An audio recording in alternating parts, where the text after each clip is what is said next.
Hello, everybody, and welcome to a special edition of the Lost One podcast. This is episode 6, re-recorded because of some breaking news that has happened over the last, shall we say, week and a half, 2 weeks, that we wanted to talk about. By we, I mean me. I was the one who pitched it, and these guys said yes. So, joining me, as always, we have Shoshima 1016, Yo. and we've got Haseo.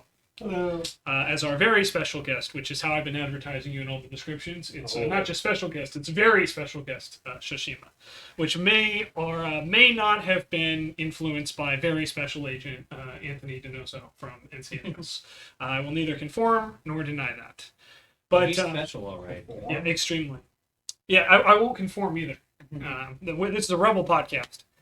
So speaking of Rebels, we are actually going to do like the most conforming thing ever. We're going to talk about real world events. So this is going to be a bit of a different tone and layout from our previous episodes where we mostly talked about nerd culture. But for those that don't know, I have a degree in politics from the University of California, Santa Cruz, and I have been very much active in the United States political arena for basically half of my life at this point, over half my life. I really started getting active in when I was 15, and I've been kind of an advocate for discussion, breaking down,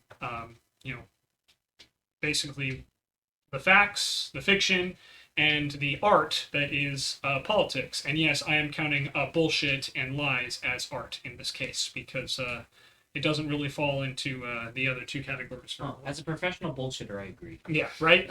So, with that being said, there's a lot of news that has happened, including some breaking news that just happened today, and I felt it was worth discussing. So we're going to kind of go over a bunch of it. We're going to cover some topics related to former President Donald Trump, the FBI raid on his residential property, also business, which is very confusing, Mar-a-Lago. We're going to talk about the revelations that were dropped today, his ongoing lawsuits and other problems with New York, the state of New York, as well as with the House Financial Committee that is trying to look at his tax records. We'll also probably dig a little bit into Alex Jones and what's been going on there. I do want to clarify, however, that none of us here are lawyers. We are not going to give legal advice, and nothing we say should be construed in any way, shape, and or form as legal advice. We are going to simply state the facts to the best of our ability. We will give our opinions on it, and we'll probably facilitate a discussion on what it means, the impact, and maybe point out some hypocrisy as well along the way. So we're going to start with Monday's news, which was pretty groundbreaking, and not for the right reasons, in that early in the morning, the FBI served a warrant to search Mar-a-Lago.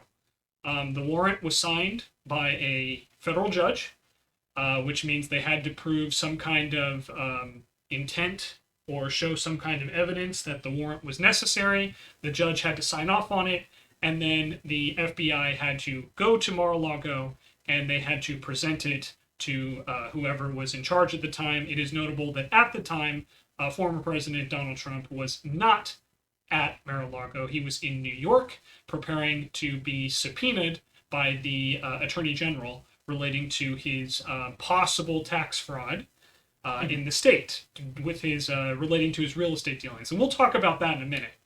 But the warrant was for documents in a safe that he kept, he being former President Donald Trump, pronouns pal, kept in at Mar-a-Lago.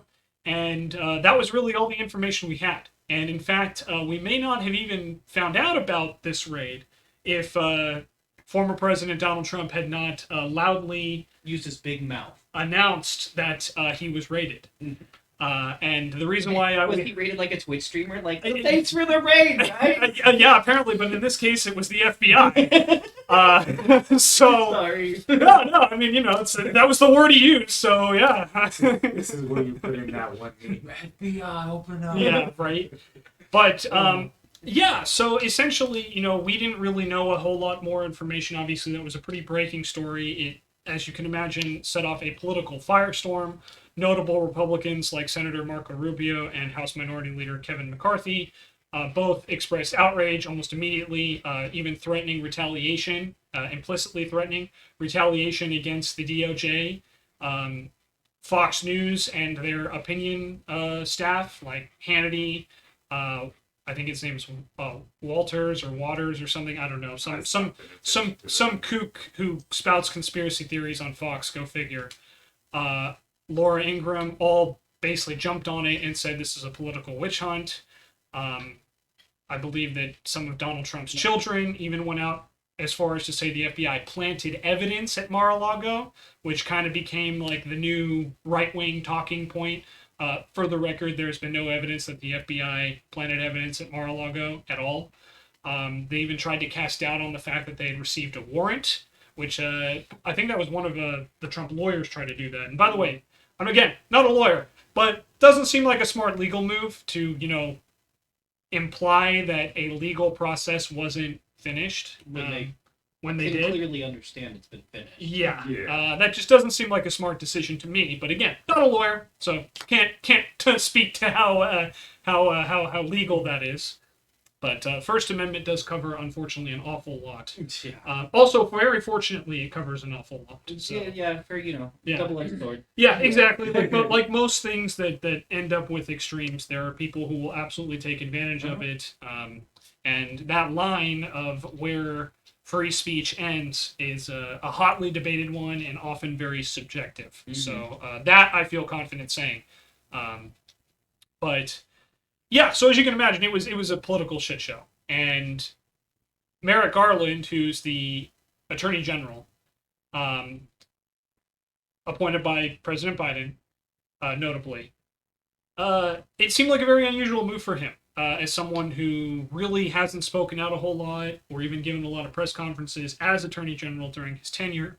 It was a very unusual move and a very controversial one because, for the record, I believe that this is the very first time ever the FBI has ordered a search warrant on an ex-president in the United States. Yeah. I also want to note that they've never needed to do that in the past. So, that's something else I think we should consider. And then, of course, Christopher Wray, who is the head of the FBI, was appointed notably by President Donald Trump to replace James Comey, who Donald Trump ousted during, I believe it was around like 2018 or 2019, that ballpark. But, yeah, and, even more kind of, I don't know, just something we need to remind everybody here is that the 2016 election between Hillary Clinton and Donald Trump, one of the biggest attack ads that Donald Trump used against Clinton was the fact that Clinton used a private email server and a private BlackBerry for her government communications as Secretary of State, mm-hmm. which, while technically wasn't illegal, very technically, was still extremely irresponsible and not something that any national security advisor would ever recommend doing. So, of course, the entire Trump family ended up doing the same thing when they were in office. Yeah, but of course, we never heard but their emails. Well, we did, but, it was never taken seriously, I should say. And notably, former head of the FBI, James Comey, announced investigations into Clinton, reopening an investigation, I believe it was 6 days before the 2016 election. Which some critics have, including myself, have said was a super political move by the FBI mm-hmm. and may have tilted the election in Trump's favor. But that's hard to say. That's, again, pure opinion on my part. That's not fact. I want to be very clear. But that did happen. Comey did announce that investigation relating to this email server in 6 days before the election. So, of course, if you're wondering, well, what does this classified documentation have to do with anything that's going on now? Because we haven't talked about why the search warrant was issued. We'll get to that. But just remember that whole thing with Comey, the FBI, and the Clinton server, because that will be relevant here in a minute. Can I play Final Fantasy on the Clinton server, please? Yeah, absolutely. 100%. I mean, God. There was actually, you jest, but I remember there was a Criminal Minds episode. I want to say it was at the end or the beginning of the second season where the tech expert, whose name escapes me at the moment, Garcia. Right? Garcia, yeah, that's right, was playing a game and they hacked into the FBI through the online game because she was playing it on like her On the official server. work server, yeah. So her work computer, which of course ties into the FBI servers. Yeah. So, yeah. So you jest, but like no, seriously, don't forget if you're on like any sort of like highly sensitive computer, and it doesn't matter whether it's classified in government, like financial, whatever it might be, company secrets, don't play online games on that. That is a huge security risk. But dude, I'm not brave enough to ask for my computer. yeah, let's not dive into that. But his brother did not play games, by the way, on his computer. I want to be clear, but there was an incident where his brother's computer was taken, and he's not going to ask for it back. So, Granted, at least he wanted to get a new computer, so like, Yeah. well, I guess it's an excuse to probably get that yeah. back. But And also, I don't want to implicate your brother. Someone accidentally sent him emails that he shouldn't have had access to, which is no. That he shouldn't have had access on that computer. yeah, on that computer. Yeah. So thank you Because for that he correction. does have the security clearance to have those documents, just on a computer that's secure. Yeah, and that was a And the computer was not secure, so they secured it. Yeah, Because it was his personal computer, yeah, and they should have labeled top secret, blah, blah, blah, blah, blah, Yeah. and didn't. yeah. So, So yeah. and it was an accident, and that's all we're going to talk about on that because I don't want the FBI to knock down our door, which they might do right now. So let's not. I mean, as long as I get to take Mama Sue's blanket, this thing is comfortable. Yeah, you are not taking this blanket. This is my blanket, and by mine I mean Tanner's. Like, this entire video, they're just gonna see me, like, while I'm just doing this entire street. Yeah. So if you're wondering, that's why. But anyway, thanks, Mama Sue. Love and appreciate you. So that's what happened on Monday. Tuesday rolls around, and Donald Trump is subpoenaed by he's being subpoenaed by the New York Attorney General with relations, as I mentioned, to his real estate dealings in the state of New York. Specifically, he's dealing with accusations of tax fraud, where he was either inflating or deflating the value of his property in order to secure more favorable taxes or loan deals, depending on whatever the situation was. And he was, basically had been fighting the subpoena, claiming presidential immunity, which is ridiculous, at least in my opinion. I'm a president. I can adjust the price of my real estate whenever I feel. So I do want to note that obviously this was before he was president, where a lot of this happened. Okay. But as president, he did have a lot of legal immunity that would otherwise not be granted to him. But he lost most of that when his term ended, when he he's no lost the longer election. president? Yeah. So there is some really weird legal stuff in there. And again, Okay. we're not lawyers. I did study constitutional law. That's part of what my degree was. The other part was poverty politics, in case you were wondering. But again, we're not Well, lawyers. if they're wondering, I have a degree in School of Hard Knocks. Yep. So in other words, he doesn't have one. How you do? But with that being said, we're not lawyers, so we're not going to dive into those types of legal arguments today. But basically, it is said that, that's the argument he was trying to make. He lost, which meant he had to answer the subpoena and thus answer questions. And notably, in this circumstance, he read out a statement that essentially was a very long-winded way of saying, I'm going to plead the Fifth Amendment. Yes. Was that verbatim the No. statement? That was from Dave Chappelle. Oh. But I get those two mixed up all the yeah, time. with the transphobia, that's pretty easy to understand. That was a good one. Unfortunately, but we'll go into that later. I don't want to talk too much about Dave Chappelle other than what a personal disappointment for me. Still love his comedy. But yeah, so with that being said, he basically went in and he pled the Fifth. And, the reports have varied, but the general consensus from the Washington Post, the New York Times, reliable news sources, not Fox News or any other alt-right conspiracy, batshit crazy nonsense. Wait, I shouldn't get all my news from Fox News? No, definitely you shouldn't get any news What from about- Fox News. Never mind. Unless, with the exception of their polling data. If you're interested in Oh, yeah? polls the whole data from, more accurate, political races, their number one, which is super weird. But yeah.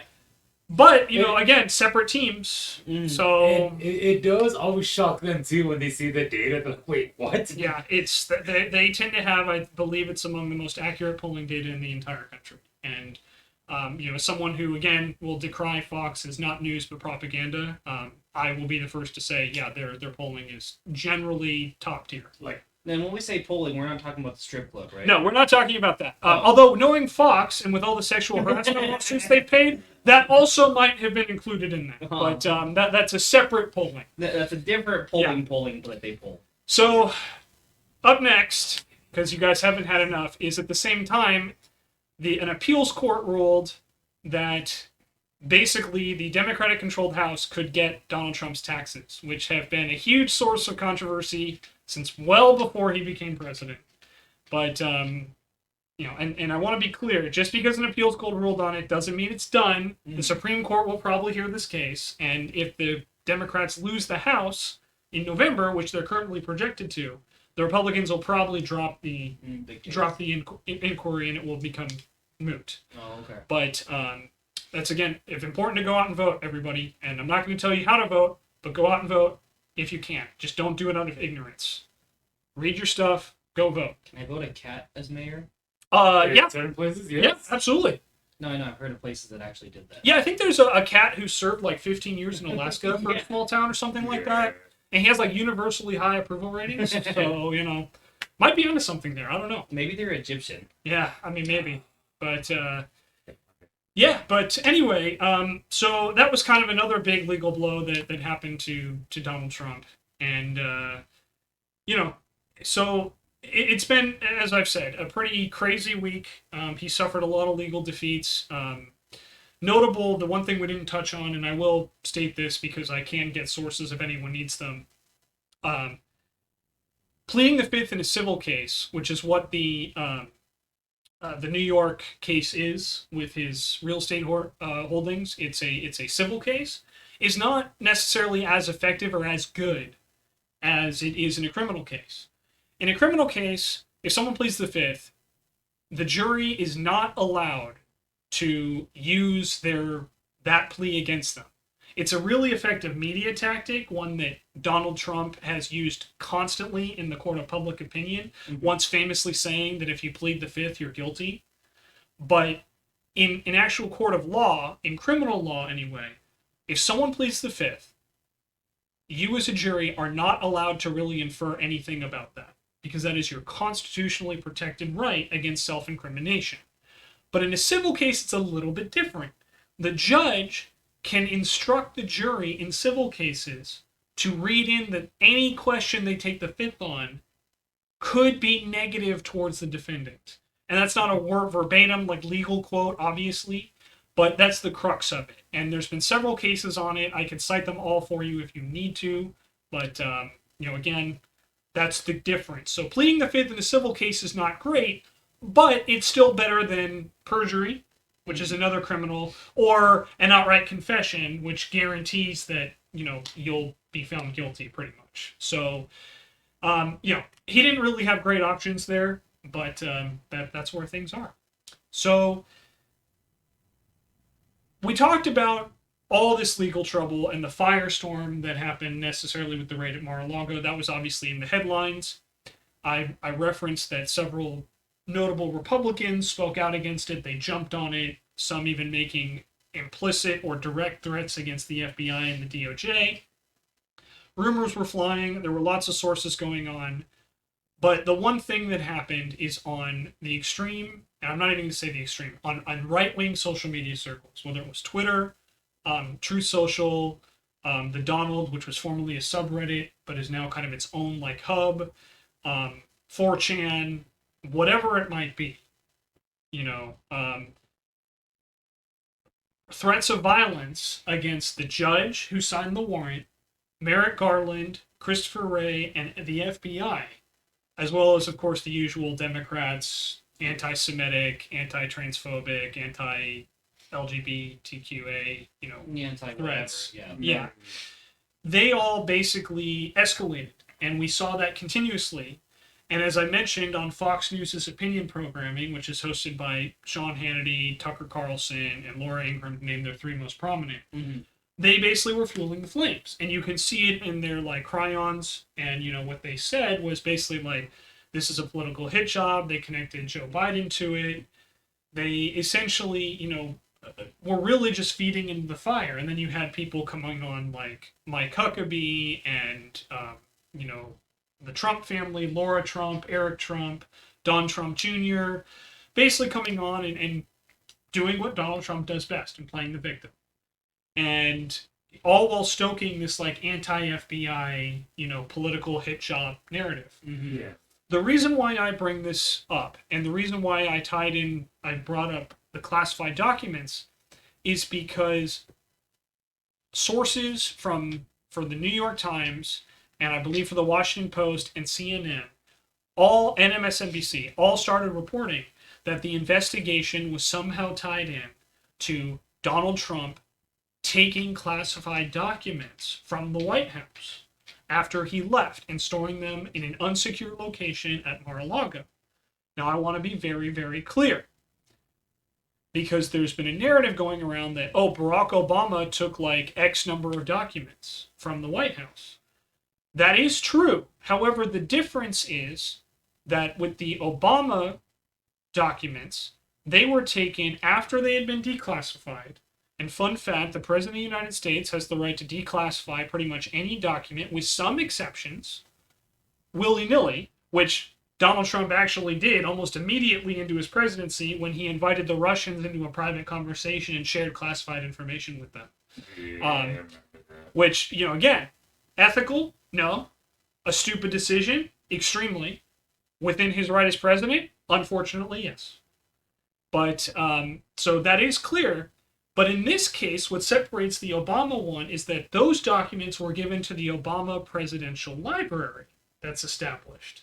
So Barack Obama wasn't keeping them for personal use. He was going to donate them to the library that was going to be named after him, which, for those who are non-Americans or who are just not familiar, that's a pretty time-honored tradition to have a presidential library. Even Donald Trump, I think, will have that right. Is it going to be all comic books and manga? I was going to say it would probably be all books in Russian, but that's another story. I was just referring to his reading level. Yeah, well, he reads. Well, that's why there's pictures. Yeah, okay, I'll give you that. Okay, point in your favor. But, so that was the difference. And what separates is that it wasn't clear whether these documents were declassified by Donald Trump at the end of his presidency before he took them. Obviously, if the FBI is executing a search warrant to get them back, probably not. I would like to think so. Yeah, I mean, most likely, assuming the FBI didn't totally bungle this, and we'll get to that in a second, again, they got a federal judge to sign off of it. They had to prevent the evidence. And also, they had to provide a need because they didn't give Donald Trump or anyone else notice. Yeah, that's the key part. We found out that the FBI showed up no weapons, in plain clothes, not in uniform. Oh, okay. And they were trying to make it as discreet as possible. And then, of course, obviously, President Trump put a speaker to that and kind of blew that out of the water. Thank you, Raiders, for coming to my stream. Yeah, they were like in cargo shorts and stuff like that. Like, typical stuff you wear in Florida. But, the fact is that they had a so for those who can't see, that's exactly what Shoshima's wearing like right now. That's like 90% of what he's wearing is shorts. So, Shoshima's secretly Florida man. I mean, I have kids. I need pockets. Right. But, but anyway, so the FBI was trying to be discreet about it. They got a judge. All the legal paperwork was there. No matter what the right-wing outrage machine is trying to tell you. It's all there, and you can find it.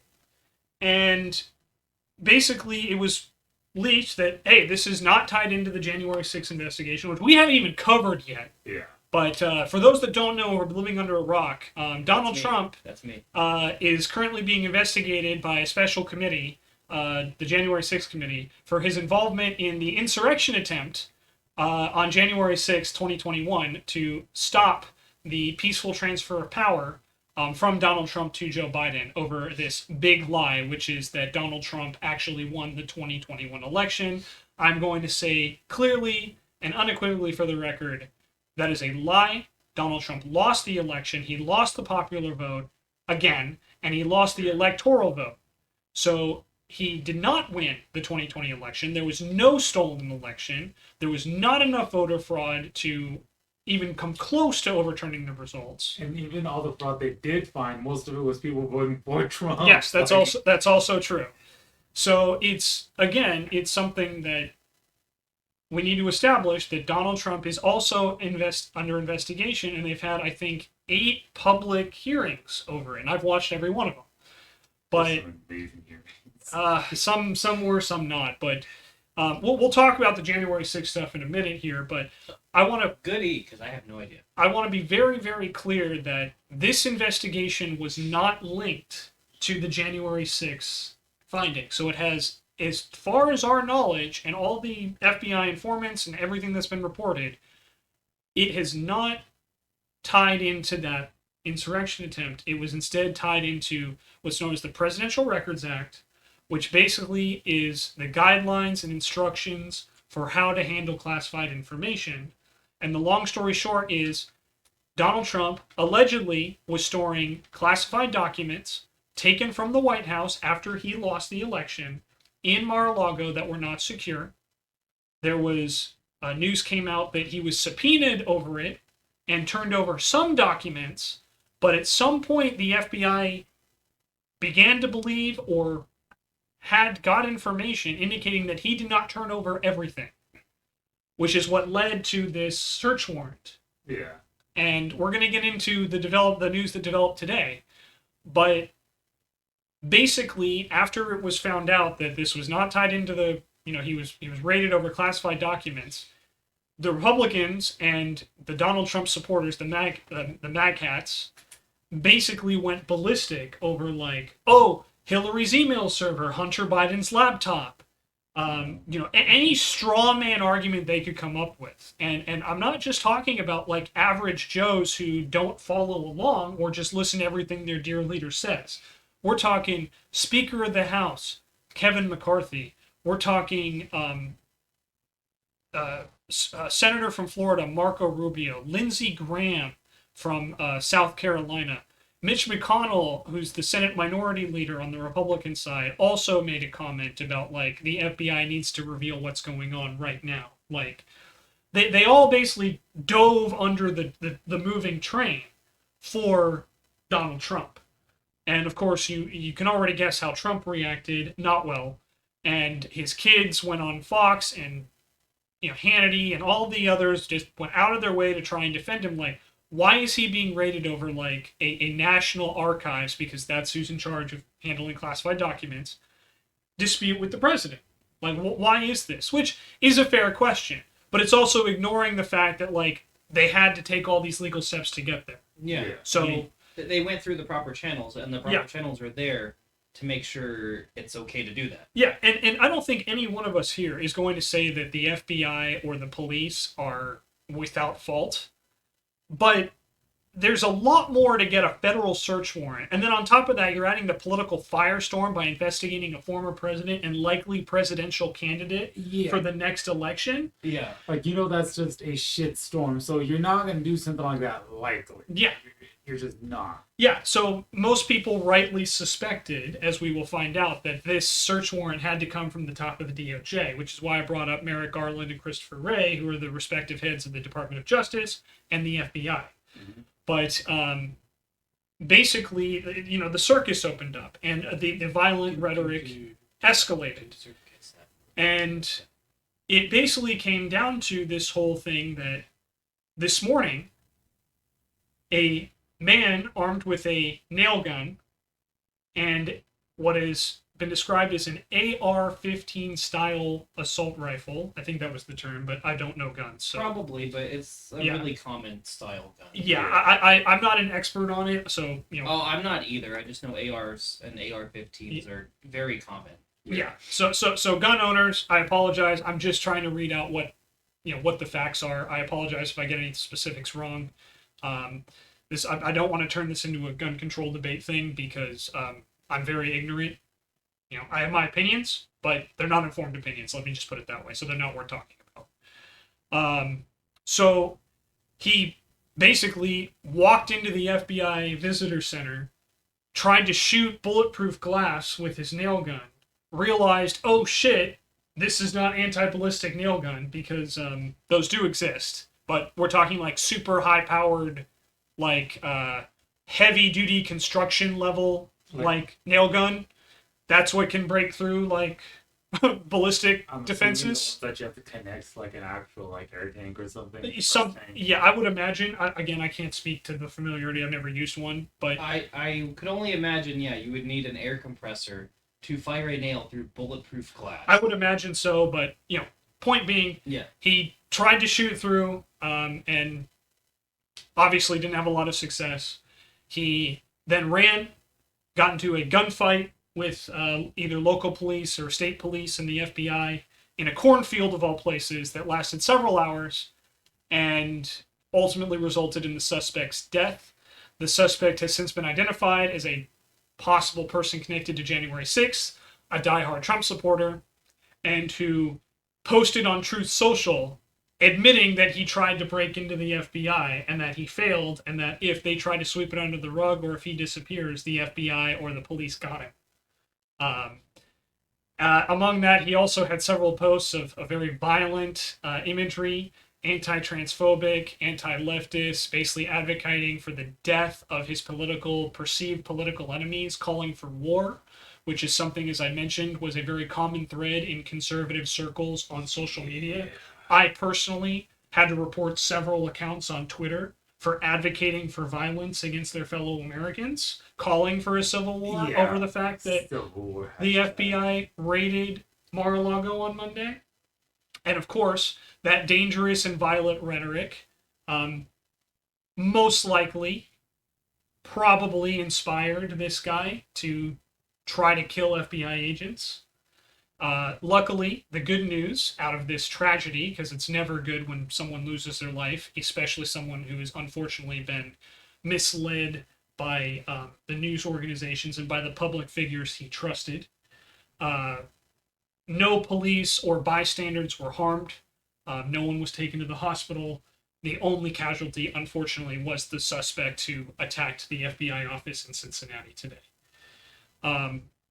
So that happened. And then, of course, the big bombshell, which dropped at, I believe, around 5 p.m. Pacific time, 8 p.m. Eastern time, was that and actually, we skipped over something, so real quick, sorry, we're going to drop back. Let's rewind. Merrick Garland also took the extraordinary step today. Again, acting Attorney General of the United States, not acting, he was appointed by Congress, congressionally appointed Attorney General Merrick Garland, took the unusual step of holding a press conference today, which was around, I think it was scheduled for 11:30 Pacific time, but he didn't actually come out until afternoon. Okay. So it was like a 40-minute delay. And he basically had a 4-minute speech where he basically highlighted, and I'm paraphrasing here, he ordered the search warrant that led to Donald Trump's Mar-a-Lago residence being searched. It came from him, the highest level of the DOJ, which is extremely significant. The second thing is he announced that due to the unusual circumstances of Donald Trump announcing the raid, he has filed a request with a judge in South Florida to release the search warrant to the public, which, as of this recording, we won't know the answer, but by the time this episode airs, the judge will have ruled on it. The ruling is tomorrow, 3 p.m. Eastern time. That's noon Pacific for us. by tomorrow, you mean August 12th? Yeah, August 12th, Friday. We're recording on August 11th, the day that all of this has happened. Sorry, you just said. Yeah, no, I appreciate it. Thank you for keeping me honest. Basically, we'll find a ruling if it's public. And as of the last update I saw before we started recording, Donald Trump and his team are weighing whether to object to it or not.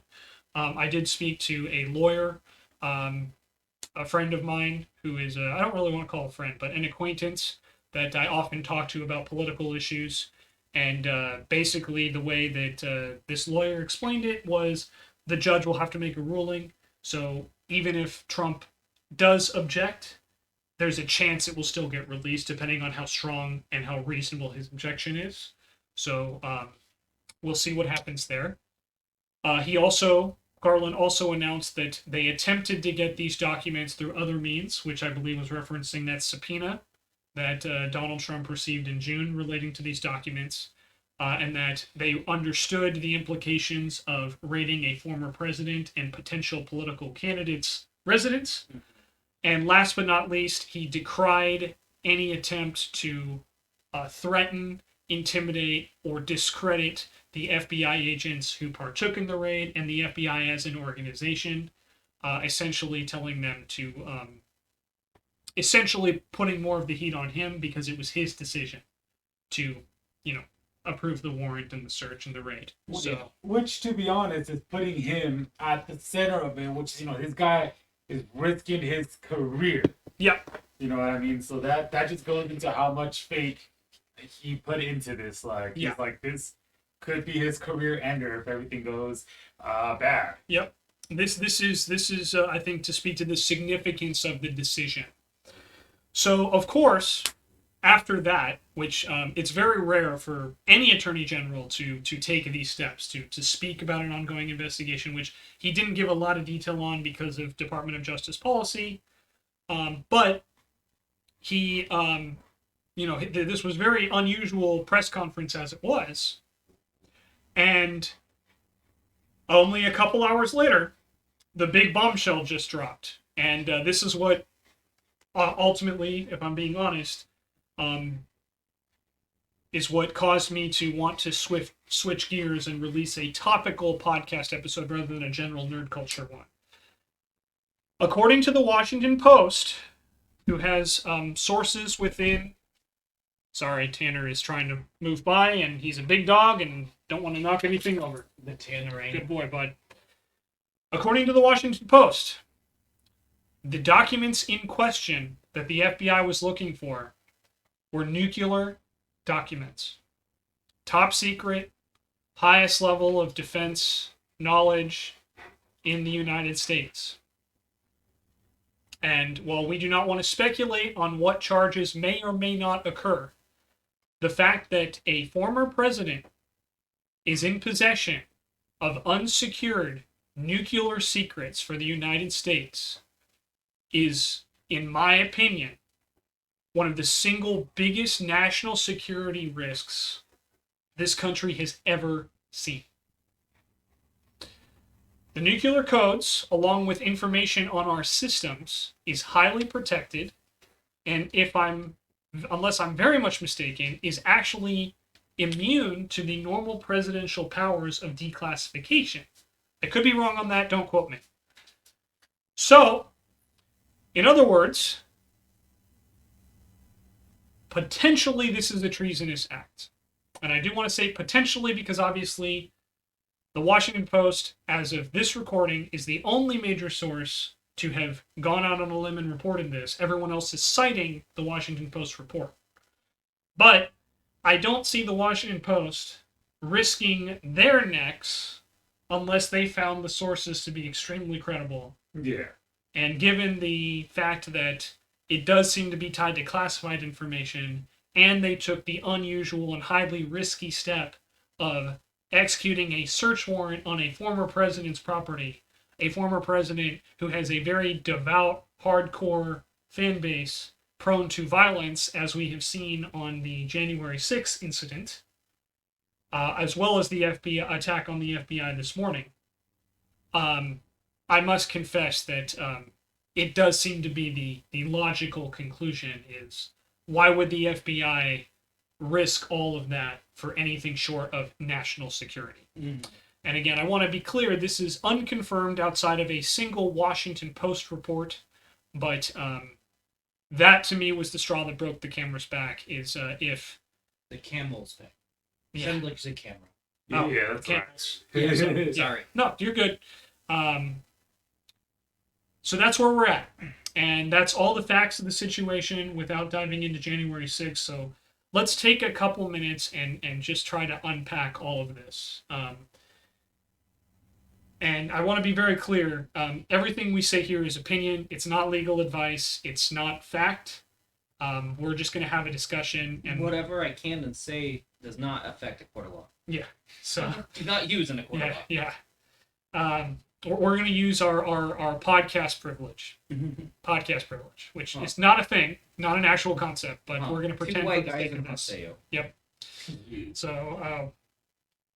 So yeah, I mean that's kind of the story. So I've been talking this whole time. So let's let you guys what's your 2 cents on all of this shit that we've covered? I mean, the thing is, the FBI has to be very confident. This isn't something you would do lightly. You know what I mean? Yeah. It's a lot of people's careers on a limb, and this could basically, if wrong, I don't want to use the word fatal, but it can mess the FBI as an organization up. And lose a lot of credibility. I also want to note that this is while notable Republicans are calling to defund the FBI. Yeah, now they want to defund the FBI. Or at the very least investigate it. Yeah. So you're absolutely right about that. Shoshima, what are your kind of thoughts? As someone who doesn't really follow a lot of this, what's your take as kind of our token average citizen? That's your token white guy. Yeah. Because that's what we need, more token white guys to give their opinion on the internet. I know, right? Yeah. Actually, as you were explaining it right now, my confusion, or not confusion, but I guess I'm confused, or my question, that why has it taken almost 2 years to figure out he may or may not have nuclear codes? So that's a good question, and I don't have a good answer for you. I can give you my opinion, but I want to be clear that this is educated guessing at best. So if you're okay with that, I'll go right ahead and try to answer. Yeah. Okay. So the best guess is the Donald Trump administration was extremely chaotic, extremely unorganized, lots of people coming and going. The turnover rate in that administration was ridiculous, even by standard Washington. Here's the thing. It used to be that if you were trying to get into politics or something like that, you wanted to go to the White House in any form capacity. Yeah, that was your peak. Yeah, that was like the goal you were hoping to do, because if you can get into the White House, that would just open up so many doors. My name's so-and-so. I worked at the so-and-so's administration. And those doors, just so you have some concrete examples, lobbying is very lucrative. Yeah. TV appearances as a political consultant on any of the major networks, Fox, MSNBC, CNN, whatever it might be. Law school, guest speakers, book deals. Those are all the things that open up as possibilities for your career when you make it there. So that's one reason. But the other is that there are stories, and I went on a rant on this just yesterday, actually, on my stream, about how certain reporters were sitting on stories about the destruction of classified documents. So in other words, classified documents, which are supposed to be organized, kept track of, and eventually turned over to the National Archives, were not being kept track of. They were being destroyed. There's stories of him flushing them down the toilet, tearing them up and eating them. The list goes on. And several reporters allegedly sat on this story to publish it in a book, to monetize it. And that's notable, and I'm going to switch from opinion to fact here, because in 2018, in response to the whole Hillary Clinton email server fiasco, Republicans and Donald Trump passed a law to increase the penalty for mishandling classified documents from 1 year to 5 in prison, and also make it a felony, which would notably disqualify anyone who commits that from running for president. So ironically, the law that Donald Trump signed, if he's convicted, may prevent him from running for presidency again. So going back to opinion, though, and to answer your question, is, in short, the National Archives and the Trump administration had no idea what documents were available, because they didn't know which ones had been destroyed, which ones had been handled, which ones had been printed. There was so much chaos in this administration that they just lost track of it. Yeah. And they've been working on it allegedly with cooperation from the Trump administration, hence with that subpoena I mentioned earlier, Yeah. for a year and a half trying to get them back and Oh, trying to organize everything. So, but again, to answer, to go back to your question, what changed between their complying with the subpoena and working hand in hand with the National Archive and the FBI and any other alphabet soup organization that's involved to we are going to raid the president's residence, former president's residence to secure these documents. Something had to have happened. Yeah. And we don't know what that is for sure. No, I understand. I just. But I've been hearing reports, but again, hearing this isn't any concrete. This is hearsay. Hearsay is that someone that works at Mar-a-Lago found these documents in the basement, and he then reported it to the FBI because they weren't even locked. Like if you can make it down to the basement, you're able to find these documents. So that is partially true, because what is known is that around the time of this subpoena, when they were complying with it, they were instructed to add a lock to the safe. Yeah. So we do know that there was at least an extent, but it does seem likely that there was an informant in Mar-a-Lago who tipped off the FBI that there might be nuclear codes there. Yeah. Or some other nuclear related. We don't know for sure it was the nuclear codes. Well, because let's be honest, if you're someone that's reporting this stuff, you want to report it, but you don't want to out yourself as the person that reported it, because if you're looking at the classified documents and you're technically breaking the law, so it's a nitty gritty scenario right there. So you're trying to do the right Samaritan because you saw documents that you probably shouldn't have seen, so you don't want to fully expose yourself because you don't want to go to jail, but at the same time, if you're seeing a crime, kind of the right thing to do is report it. You're more likely to be granted immunity if you report it. So true. That's the other thing is that and again, but we just don't know, and that's the thing is it's so significant because as we've explained, there have been a ton of investigations and accusations against the Trump administration. Ranging from really petty, stupid stuff to literally trying to overthrow the United States government, and now potentially, at the very least, having access to the nation's top-level secrets in an unsecured location illegally. And again, there's lots of theories and conjecture on why he had those. We're not going to address that here because I want to try to keep this as pure fact-based as we can while kind of getting in our commentary. But while giving our opinion. Was there anything else that you wanted to talk about real quick? Because I want to go back. You did ask the question, but of course, as someone who doesn't follow all this, like, what's your take on all this? I mean, I don't know. In my opinion, I wasn't too surprised Donald Trump got raided. I mean, right. Not to sound like a dick. No, I think that's fair. I think anyone who isn't in like his circle or in his cult of influence felt that way. Like, I'm surprised it took this long. It tracks. But it just seems. I mean, obviously, there's some reason they're raiding it. Yeah. Obviously. It just would be interesting to see 2 years later. They're like, oh yeah, we can finally confirm there's codes, or some sort of nuclear documentation, and but I mean, other than that, I don't know. Everything else seems pretty your normal political fare as far as I'm concerned. Well, I'll just tell you, it's not normal political fare by any stretch.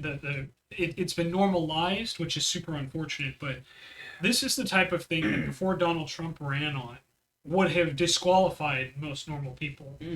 Just to give you an example, in the 1990s, there was a very famous incident among political scientists, and Ricardo, I think, knows exactly where I'm going with this, but Vice President Dan Quayle, have you ever heard that name before? Sounds familiar. He attempted to correct, I believe it was in front of school children, the spelling of potato. Oh, yes. By ending an E at the end of potato. Potato. Yeah. And that killed his political career.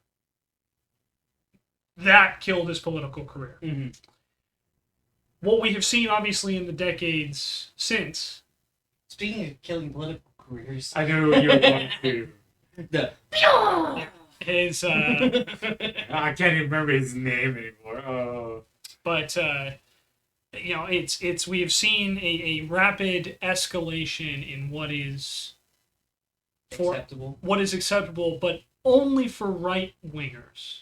I want to be very clear, because Democrats consistently, and they're not perfect at it by any stretch, but they tend to hold their voters and even their peers tend to hold them in much higher standards. Most notably, Senator Al Franken was basically forced to resign because of a video that came up that appeared for him to be groping a sleeping woman's chest. Whereas, of course, Donald Trump has been accused of grabbing her by the pussy. Yeah, that wasn't an accusation. That we had him on tape for that, but has been accused of sexual assault by over 20 women. So you can see the kind of different standards. Just that. So it has been very clear, and Donald Trump has taken that exception and that rabid loyalty that conservatives have always had to an extent, and really, really taken it to new, scary heights. Yeah. So it might sound like normal political bullshit, but you'll have to trust me on this. It is not, and it shouldn't be. And that's part of the reason why I'm so terrified, is because this, to me, is just a logical escalation for the path that we have been on for at least the last 13 years, probably longer. But it's been very visible for the last 13. The thing that gets me is this would kill almost any politician's career, except for some fucking reason, Donald Trump. But nothing about Donald Trump is typical. Yeah. It never has been. Even when he announced his candidacy, which I believe was on my birthday in 2015. Happy birthday to you. At the time, I thought it was a great birthday present, because I'm like, God, he's gonna get his ass kicked. He's gonna drag the Republican Party down with him. It was good times, and obviously that was not correct. Hindsight was 2020. Yeah, well, hindsight. I have a yeah. Anyway, horrible joke. Yeah, horrible joke. Go away. No. I'll do it. Tad is looking at me. I know, right? He wants the pets. But yeah. So anyway, nothing about him has been normal. He has this cult of personality where he's gotten even politicos who criticized him. He got away with insulting Ted Cruz's father and mother, and Ted Cruz will still lay on the line. Didn't he more or less call Ted Cruz a little bitch? Ted Cruz is like, yeah, seems legit. Essentially, I believe he accused his father, Ted Cruz's father, of assassinating JFK, and then insulted his wife, Heidi, and then a couple months later, there's videos of Ted Cruz calling people, telling them to vote for Donald Trump. Yeah, well, we all know that Ted Cruz has no shame, but Ted Cruz is. Chris Rock's made one joke. Yeah, but Ted Cruz is not an idiot. Contrary to what a lot of people think, he's very smart, and he acts like an idiot, but that's because it's a facade for his base that can't see through the facade or just refuses to. But he's literally the definition of an elite, and yet Ted Cruz will be the first person to always argue against elites and high educated people, and he's like one of the most highly educated people in politics. So. The dude is a snake, and my favorite meme with Ted Cruz is that he is the Zodiac killer. Yeah, but I also just want to mention, if you want to see the impact in one kind of split screen, and this obviously doesn't tell the whole story, but Donald Trump turned the entire Republican Party against John McCain, who was their presidential candidate in 2008, a war hero and a stalwart conservative. Against John McCain and against what's his name from Utah. Oh, Jeff Flake. No. Mitt Romney. There we go. Yeah. So they're two most recent presidential candidates before Trump, Romney and McCain, are effectively outcasts in their own party. Okay. Not to mention Representative Liz Cheney, daughter of Vice President Dick Cheney from the Bush administration. She's about to lose her primary on Tuesday by over 30 points, which is insane. And she was the number 3. She's been stripped of her committee assignments. She's been censored by the Republican Party, all because they speak out against Donald Trump. He has infected every level of the Republican Party in a way that we have really never seen before, at least in modern history. And it's even Richard Nixon, the Republican Party eventually turned on him, and that's what led to his resignation.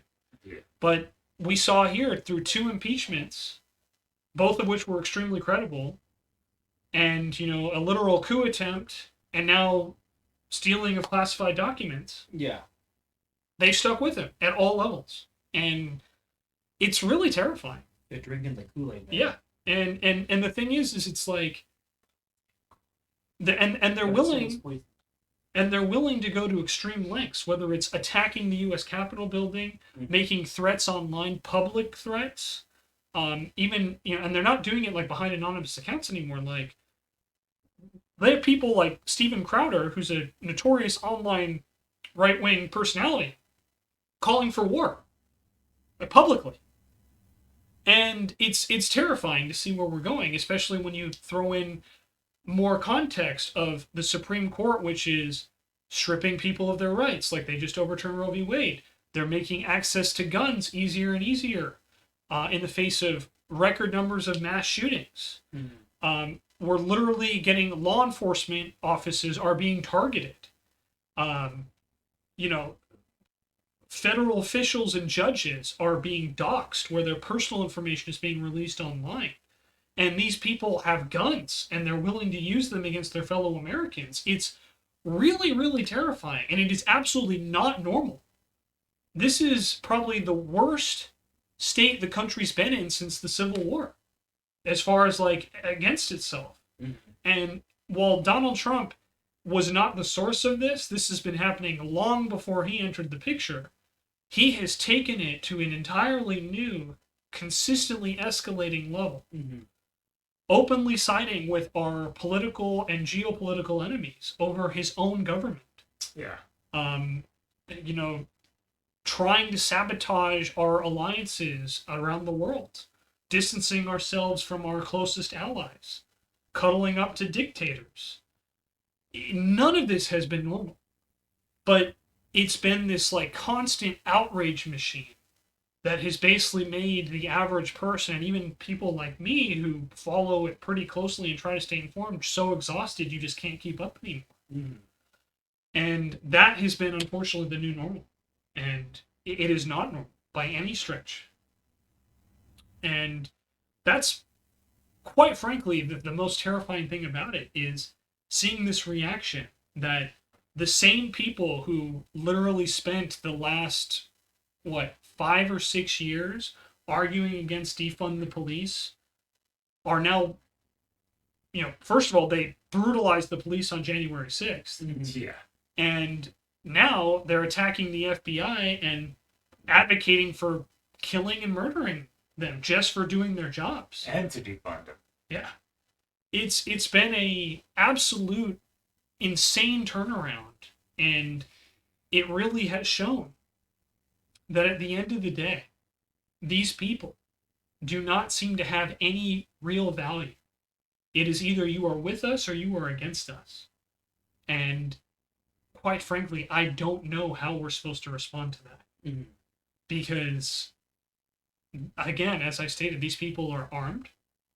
They are extremely dangerous, and we have seen over and over again, they are willing to use violence, lies, and deceit to achieve their objectives. And to be clear, I am not saying that the Democratic Party or Democrats or liberals are perfect. But the difference between their extremes, as of this moment right now, is that left-leaning people want health care for everybody. Right-leaning people want a civil war to murder their political opponents. And that's terrifying. Especially because I mentioned I went on a rant yesterday. The news media, by and large, and when I say news media, I am not talking Fox News, OAN, Red State, Daily Wire, any of those right-wing propaganda bullshit networks. I am talking Washington Post, the New York Times, CNN, MSNBC, Politico. In a time like this, journalism is supposed to hold truth to power. That's the ideals behind journalism. Mhm. What we are seeing instead is a constant bowing to this both sidesism, where they feel they need to give both sides equal time and equal weight. Even if one side, to use a very, very abstract, if the question was, what's the weather like? And one side says it's raining, and the other side says it's sunny, one of them clearly has to be wrong or lying. But they are treating them both like they're equal valid opinions. And we are seeing that consistently. I mentioned earlier with the reporter who allegedly withheld the destruction of classified documents during the Trump administration to sell it in a book. I have seen the Washington Post just yesterday had to delete an article because the headline read, Merrick Garland promised to depoliticize the DOJ. Then the Mar-a-Lago raid happened, which, as I explained on my stream yesterday, takes two completely unrelated statements and links them in the mind of the viewers, implying implicitly that the raid on Mar-a-Lago was a political hit job. Thus, intentionally or not, buying into a fake right-wing talking point about how Biden is weaponizing the DOJ against Donald Trump and Republicans, which, as we've stated, they had to get a search warrant, which meant they had to show evidence to a federal judge. The judge had to sign off of it, and then they had to go and do it and provide a copy of the search warrant. This was not simply a political hit job. According to the White House, they didn't even know this was happening, which is how the Department of Justice is supposed to operate, independently of the president. Yeah.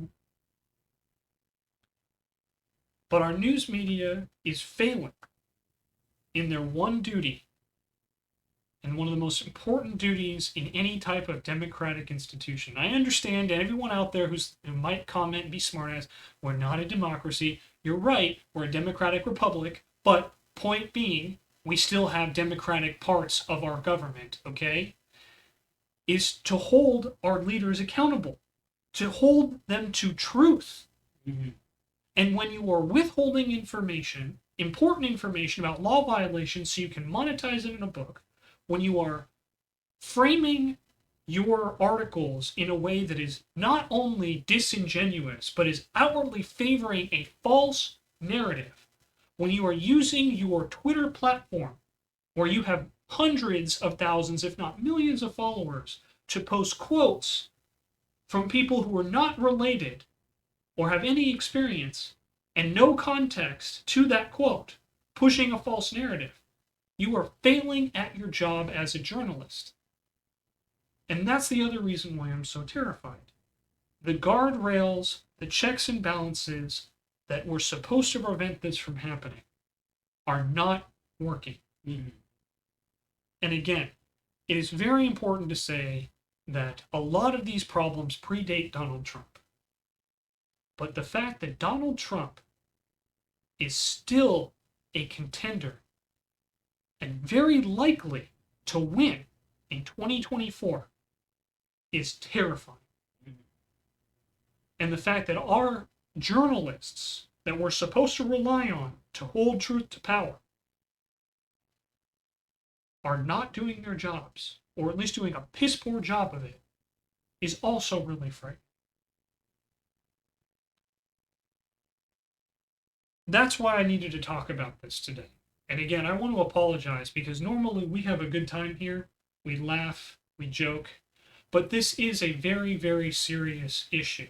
And it's one that a lot of people are not aware of how significant it is. You also have to remember that Donald Trump appointed 3 Supreme Court justices, 2 of which were extremely controversial choices, because one has been accused of sexual assault, and the other was rushed through in an election year, while the third one was given a seat that was effectively stolen from President Barack Obama. And they then used that new supermajority to overturn 40 years of constitutional precedent when they overturned Roe v. Wade. And I'm not going to make an argument about abortion or the morality, but the fact of the matter is that when the Supreme Court decides to unilaterally ignore precedents, when 3 of those justices have been appointed by a man who is now accused by the Washington Post and who has been searched by the FBI of stealing nuclear codes, it's concerning. And that might be the biggest understatement of the podcast. So again, I also want to note that we haven't even touched on the January 6th stuff. We haven't even discussed what the committee has found, the testimony, the evidence against former President Donald Trump and his associates. This is all based on recent events from the past 2 weeks, and we've been talking about it for over an hour. On a side note, I really want to know what they're gonna find in Alex Jones's cell phone. Gosh, yeah, we were planning on talking about Alex Jones too. So real quick, because I don't want to keep this going for too much longer. Alex Jones was recently ordered to pay $49 million to 2 members of 2 families of Sandy Hook, which he has regularly and continuously called a false flag event and disparaged those parents as crisis actors, implying that the children who lost their lives in that tragic mass shooting were not real. And among one of the things to come out of that was word that Alex Jones's lawyer accidentally sent over all the contents of his phone to the prosecution and then failed to claim privilege within the allotted time Texas law states, which I believe was 10 days. Yeah. So in other words, Alex Jones's phone and all the information on it went over to the prosecution and was also turned over to the January 6th committee. So we're still kind of waiting to hear about that. So that's what Haseo was referring to there. Yeah. But I think at this point, like I said, we've been going word about an hour and 7 minutes into recording, probably be a little less after a little bit of editing. Let's get into some final thoughts here.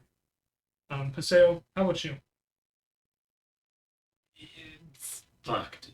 It's fucked. Because I know he had those diehards. Even if they do find that he did have these top secrets, you're still. Because here's the thing: is there's been so many situations where, like, for example, I'm trying to remember his name, Lindsey Graham, has called, said like, look, Trump's fucked us. He's destroying this country. Like, he straight out come out and said that, and then next week, literally right there, just side on the side of Donald Trump saying he did nothing wrong. He did nothing wrong. Yeah. And so the thing is, even though all this happens, it still saddens me to think that he will probably get away with it because of his cult of personality. That's definitely the fear. And as much as that scares me, it's not gonna surprise me. Yeah. And it's sad that we've come to the point where we can catch someone doing something wrong, but because he's popular, they'll let him get away with it. Yeah. And I mean, to an extent, and we kind of touched on this a little bit, but the justice system in the United States has always been two-tiered. Yeah. Rich people get away with a lot more than what we would get away with in the same situation. Oh yeah, we lie about our taxes, we're fucked for the rest of our lives. Rich people do it, they get a tax break. Yeah. Yeah. But, it is, and I'll kind of comment on that in my concluding thoughts, but, I don't think your fears are unfounded. Let me just put it that way. Shoshima, what about you? Shit happens when you party naked. True facts. True facts. But yeah, no, it is just scary to think what he may or may not get away with. Yeah. We'll have to see what they were actually looking for. Mm-hmm. It's, Yeah. I don't want to say hearsay per se, but Well, like we said, it's only one report, and the FBI is not going to confirm anything until they until they charge him, if they do. So exactly. yeah. So no, I think your caution is well advised. yeah, I'm not saying I think we should be on high alert, and I think like all the freaking airports better be looking out, because if it's anything remotely close to this, he might be trying to flee anytime soon. But We'll see. I mean, we don't know if his ego will allow him to, but please continue, Shoshima. But yeah, no, it is alarming. If I don't know, I'm just if a former president wants to steal nuclear codes, like that's pretty concerning to do something. Yeah. One would like to think, no matter who it is. You would hope, and with all of Garland's statements, it seems he's indicating that that's the thing. But again, like, he doesn't want to comment on ongoing investigations, which is standard practice. So but I think we're all in agreement. There's nothing standard about this situation. Not even remotely. We are in uncharted territory in a lot of ways, and we didn't even cover a lot on the legal stuff because, again, we don't have a lawyer here. Yeah, but we don't know the legal system in and out. Yeah, but yeah, hopefully, whatever it is, it can be brought to justice, and dealt with properly in the proper channel, so that way, no one can say anything about it after the fact. Yeah, and we also have to face reality that there is a significant part of the population that will ignore reality because they're doing it now. Yeah, no, I agree. But I do agree with you that if we do this, we have to do it right. We have to get it right. And the problem is that I just don't know if we're going to have enough time. To kind of build on Haseo's point and also on yours. My closing statement is going to be, we have seen this before. He was impeached the first time because he was trying to leverage a foreign power to gain dirt on a political opponent, which is illegal.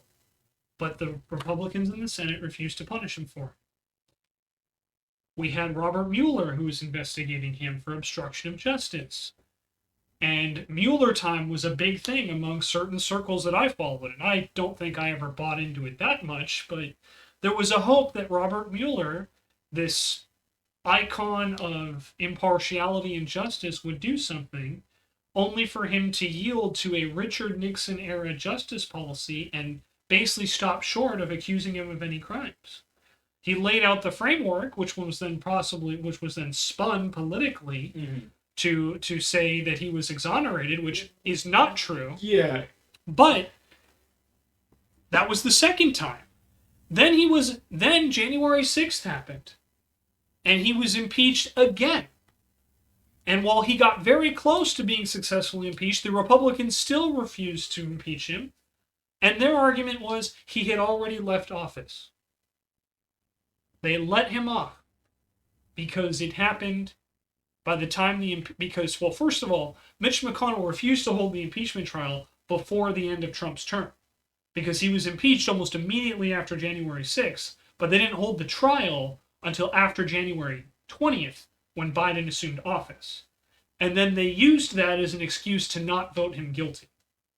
Because you can't impeach someone that's not in the office. Yes. Also, back to that Robert Mueller investigation, he didn't say that Trump was innocent. He said that he couldn't find Donald Trump not guilty. He basically said, we have probable cause to believe he obstructed justice in at least 10 ways. But we are limited by the rules of the Justice Department and by the rules of the special counsel, and we can't charge him with anything. Yeah. That was essentially what happened. So he survived 3 incidents in his presidency that should have killed his career.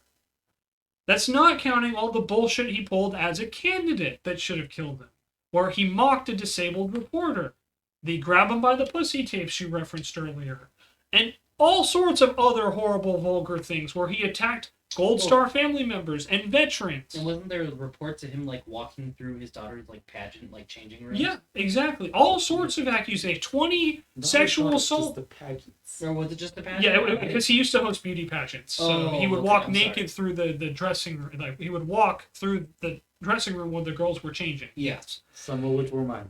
So yeah, he had all these excuses. 20 counts, as I mentioned earlier, of sexual assault accusations against him. All sorts of stuff with criminal wrongdoing regarding his financial dealings and his business dealings. He managed to survive all of them. So of course, there's a worry that he'll manage to slither his way out of this too. And unfortunately, only time will tell. But I just want to end this podcast by once again apologizing for the more serious tone. I assure you, this will hopefully not happen super often. But I did feel, as a citizen, as someone who has been very involved in activist groups, in reaching out across the aisle, trying to understand the way governments and politics works, that this was something that I really wanted to talk about, because I know this is important, especially with the midterms coming up. And the only thing I can ask you is to, if you don't vote, consider it. Please go out and do your civic duty. Do basic research. Don't get lost in a bunch of clickbait articles or fall for a politician just because they're telling you what you want to hear. And if you do choose to vote Republican, which I personally will not recommend, at least make sure you're doing it for reasons that line up with whatever your values are. But I, in good faith, cannot recommend that because they are currently enabling someone who has literally thumbed his nose at the law for decades. They are going against people of color, immigrants, the LGBTQA. So all I can use as my platform is to ask that at least consider those facts before you vote for anyone with an R next to their name in this upcoming election. But I do encourage you to vote, and I'm not going to tell you how to vote. All I can do is to ask you to please consider the consequences of your vote. Because what we have seen is we have had a Republican Party that enables Donald Trump, that enables the worst parts of America and of humanity. And if we want to keep this nation safe, we need to push Donald Trump and his ilk and all of his enablers out of the government. And we need to make sure that they can't do any more damage than they already have. So please, consider voting. If you're not registered already, please consider registering to vote. Please make a difference. We need you. The country needs you. And with that, I'm going to sign off. Thank you very much for watching. You can find me at Shenzo the Lost at pretty much all my socials. You can see it right down there. We have our fancy name tags. And you can find Shoshima at Zachary1016 on Twitter. Haseo doesn't have one because he doesn't really have socials, which might make him the smartest one here. I do want to remind you people, voting by phone's not a thing. Don't fall for that. Yeah. So familiarize yourselves with your election rules. Go out and vote. Make sure you do it legally, and make sure you educate yourself on who and what you're voting for. With that, everybody, thank you very much for watching the Lost One podcast. We'll be back to our normal shenanigans next week. But thank you very much for watching. I hope you have a great rest of your day. Bye-bye. Okay, bye.